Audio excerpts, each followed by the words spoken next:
नमस्कार मंडळी, आजची सकाळ खरंच खूप गोड आणि हेल्दी झाली. रोज तेच मैद्याचे पदार्थ खाण्यापेक्षा मी आज खास शुद्ध तुपातले गुळाचे रोट ट्राय केले. यात अजिबात साखर नाही.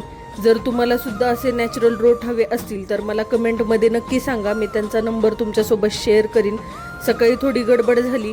माझी नेम प्लेट खराब झाली होती, ती नीट बसवून घेतली. त्यानंतर काही कामासाठी कोर्टात जाणं झालं.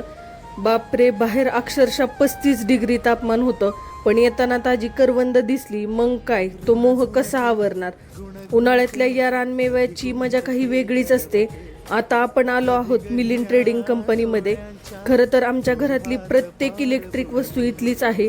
इथली सर्व्हिस आणि लोकांचा विश्वास खूप मोलाचा आहे. आपल्याला काहीही प्रॉब्लेम आला, एक फोन केला तरी ते लगेच माणूस घरी पाठवतात. पण इथे गेल्यावर खूप कन्फ्युजन झालं होतं की कोणतं मॉडेल घेऊ. आणि बराच विचार करून आम्ही पॅनासॉनिकचा ओव्हन फायनल केला. बिलिंग होईपर्यंत उन्हामुळे माझी अवस्था खूप खराब झाली होती. जिथे फॅन दिसेल तिथं जाऊन मी उभा राहत होते. उन्हाळा खूप वाढलाय मित्रांनो. तुम्ही सुद्धा भरपूर पाणी प्या आणि स्वतःची काळजी घ्या. येताना उन्हामुळे इतका त्रास होत होता की आईस्क्रीम खाताना शूट करणं जमलं नाही. घरी आल्यावर मन थोडं कष्टी झालं, कारण आजीच्या डोळ्याला थोडी जखम झाली.